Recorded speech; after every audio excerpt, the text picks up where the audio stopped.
नमस्कार मित्रांनो, महाराष्ट्र राज्य इतर मागासवर्गीय वित्त आणि विकास महामंडळ मर्यादित या महामंडळाच्या माध्यमातून ओबीसी प्रवर्गातील जे बेरोजगार तरुण आहेत अशा तरुणांना व्यवसाय करण्यासाठी रोजगार करण्यासाठी बँकेच्या माध्यमातून कर्ज दिले जातं आणि यामध्ये वेगवेगळ्या योजनांच्या माध्यमातून सूटसुद्धा मिळते।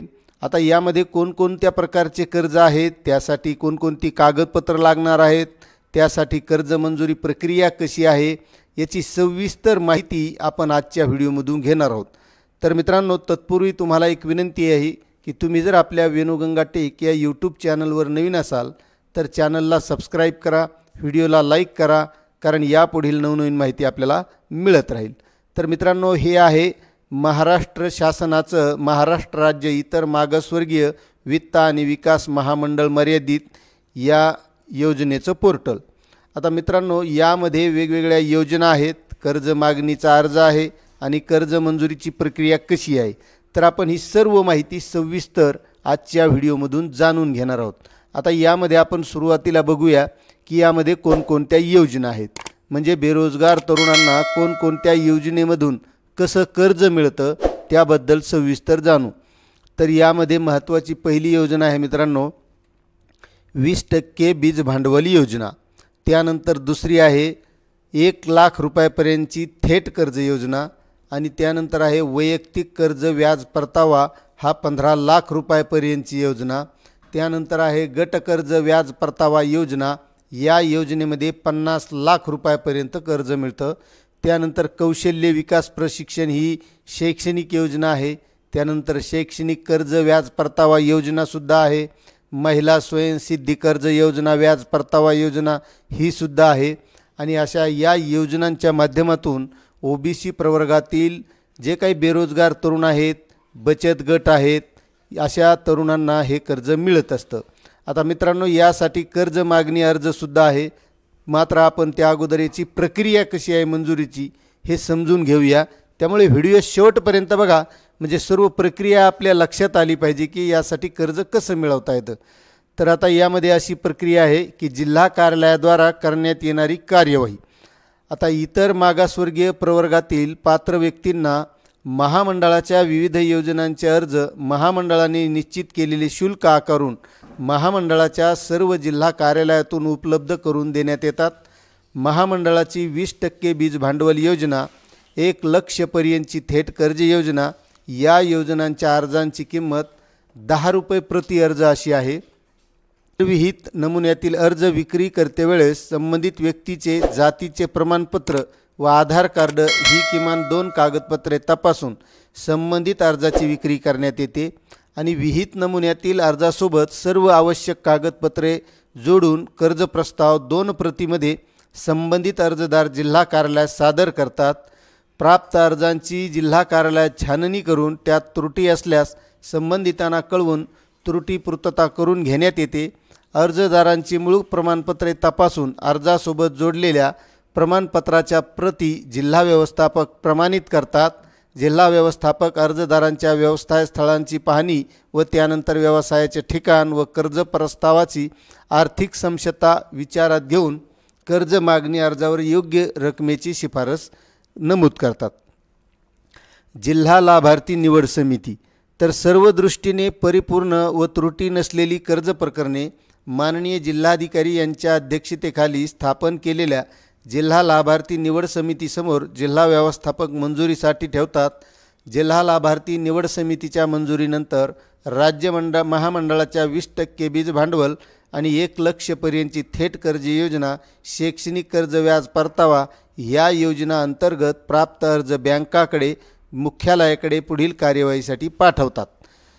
आता त्यानंतर आहे मित्रांनो कर्ज प्रस्तावासोबत जोडावयाच्या कागदपत्रांचा तपशील। आता यासाठी कागदपत्र कोणती लागतात, तर तहसीलदार, नायब तहसीलदार यांनी दिलेला उत्पन्नाचा मूळ दाखला, जातीचे प्रमाणपत्र, शिधापत्रिकेची प्रमाणित प्रत, passport size photo, light bill, Aadhaar card, त्यानंतर आहे व्यवसाय स्थळाची भाडेपावती किंवा करारनामा, वयाच्या पुराव्यासाठी जन्मतारखेचा दाखला, स्थानिक स्वराज्य संस्थेचे व्यवसाय करण्याबाबत नाहरकत प्रमाणपत्र, तसेच अर्जदाराला ज्या प्रयोजनासाठी कर्ज मंजूर होणार आहे त्या प्रयोजनासाठीच त्याचा उपयोग करण्याबाबतचे अर्जदाराचे प्रतिज्ञापत्र, तांत्रिक व्यवसायासाठी जे परवाना लायसन्स आवश्यक असतील असे परवाने, लायसन्स, उद्योग आधार, रजिस्टर पावती, व्यवसायाचा प्रकल्प अहवाल, या अहवालासोबत लागणारा कच्चा माल, यंत्रसामुग्री इत्यादी बाबतचे दरपत्रक.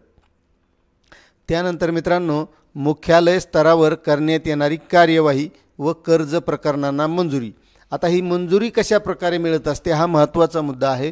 महामंडळाच्या जिल्हा व्यवस्थापकामार्फत संबंधित जिल्हा कार्यालयात प्राप्त झालेले परिपूर्ण प्रस्ताव मुख्यालयास पाठविण्यात येतात. जिल्हा कार्यालयाकडून मुख्यालयात प्राप्त झालेल्या प्रकरणांची छाननी व तपासणी करण्यात येते. त्रुटीरहित प्रकरणांची योजनानिहाय नोंद घेऊन त्रुटी असलेल्या प्रकरणातील त्रुटी जिल्हा कार्यालयास कळविण्यात येतात. शासनाकडून प्राप्त होणारा अपेक्षित निधी व शिल्लक निधी विचारात घेऊन योजनानिहाय दिलेल्या उद्दिष्टांच्या अधीन प्राप्त कर्ज प्रकरणे मंजुरीसाठी मुख्यालय कर्ज मंजुरी समितीसमोर ठेवून संबंधित प्रकरणांचा व्यवसाय, सदर व्यवसायाची आर्थिक क्षमता, लाभार्थीची परतफेडीची क्षमता, जिल्हा व्यवस्थापकाने केलेली शिफारस व उपलब्ध निधी या बाबी विचारात घेऊन कर्ज प्रकरणांच्या मंजुरीची रक्कम निश्चित करून मुख्यालय कर्ज मंजुरी समिती सदर प्रकरणांना मंजुरी देते. कर्ज प्रकरणांना मंजुरी देतेवेळेस जिल्हानिहाय व प्रादेशिक समतोल राहील याची दक्षता घेण्यात येते. मुख्यालय कर्ज मंजुरी समितीने मंजुरी दिलेल्या प्रकरणातील कर्ज मंजुरी पत्रे मुख्यालयातून थेट संबंधित लाभार्थ्यांना पाठविण्यात येतात व त्याची एक प्रत जिल्हा कार्यालयास अग्रेषित करण्यात येते. 20% बीज भांडवल योजनेअंतर्गत बँकेकडून कर्ज मंजुरी प्राप्त झाल्यानंतर मंजुरी पत्रे निर्गमित करण्याचे अधिकार जिल्हा व्यवस्थापकांना आहेत.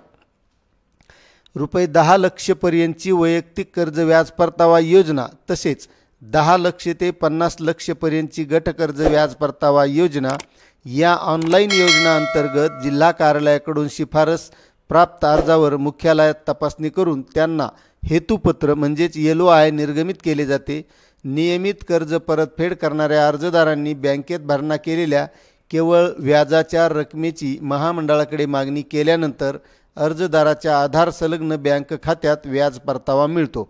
आता मित्रांनो, यामध्ये असं आहे की व्याज परतावा मिळतो, फक्त यामध्ये कोणतीही सबसिडी अशी मिळत नाही. म्हणजे आपल्याला जे काही 50 लाख रुपयापर्यंत जरी कर्ज घेतलं असेल आणि त्यासाठी व्याज लागला असेल तर ते व्याज आपल्याला या योजनेच्या माध्यमातून परत मिळतं. आता यासाठी वैधानिक कागदपत्रे बघूया. तर यामध्ये आहे महामंडळाच्या सर्व योजना अंतर्गत कर्ज मंजुरीनंतर महामंडळाने निश्चित केल्याप्रमाणे सर्व वैधानिक कागदपत्रे करावी लागतात. महामंडळाच्या योजना अंतर्गत कर्ज मंजुरी असलेल्या प्रस्तावात लाभार्थींच्या किंवा जामीनदारांच्या स्थावर मालमत्तेचे नोंदणीकृत गहाणखत किंवा शासकीय सेवेत असलेल्या 2 जामीनदारांची सदर कार्यालयाच्या आहार संवितरण अधिकाऱ्याने दिलेली हमीपत्रे हे 2 विकल्प आहेत. 20% बीज भांडवल योजना, थेट कर्ज योजना या योजनांतर्गत मंजूर प्रस्तावात मुख्यालयाच्या अटी व शर्तीनुसार वैधानिक कागदपत्रे करून मुख्यालयाच्या तपासणीकरिता व मंजुरीकरिता पाठविणे आवश्यक आहे. मुख्यालयात प्राप्त झालेल्या वैधानिक कागदपत्रांची तपासणी, छाननी करण्यात येते. त्यामध्ये निदर्शनास आलेल्या त्रुटींची पूर्तता करून घेण्याबाबत जिल्हा कार्यालयास कळविण्यात येते. तसेच अर्जदारास जिल्हा कार्यालयात त्रुटींची पूर्तता करण्याबाबत कळविण्यात येते. थेट कर्ज योजना 20% बीज भांडवल योजनेतील मंजूर प्रकरणात लाभार्थीकडे तसेच बँकेकडे निधी वर्ग केल्यानंतर योजनानिहाय विहित नमुन्यातील उपयोगिता प्रमाणपत्र मुख्यालयास पाठविण्यात येते. अशी ही शासनाच्या योजना आहेत OBC प्रवर्गातील जे काही बेरोजगार तरुण आहेत त्यांच्यासाठी. तर मित्रांनो, याबद्दल जर आपल्याला अधिक माहिती हवी असेल तर यावर संपर्क क्रमांकसुद्धा दिलेले आहेत. आपण जे काही कार्यालयाचा संपर्क क्रमांक आहे यावर जाऊनसुद्धा संपर्क करू शकता किंवा ही त्यांची वेबसाईट आहे, या वेबसाईटवर जाऊनसुद्धा आणखी आपण माहिती मिळवू शकता. आता मित्रांनो, आपल्याला ही माहिती कशी वाटली नक्कीच कमेंट करा. चॅनलवर नवीन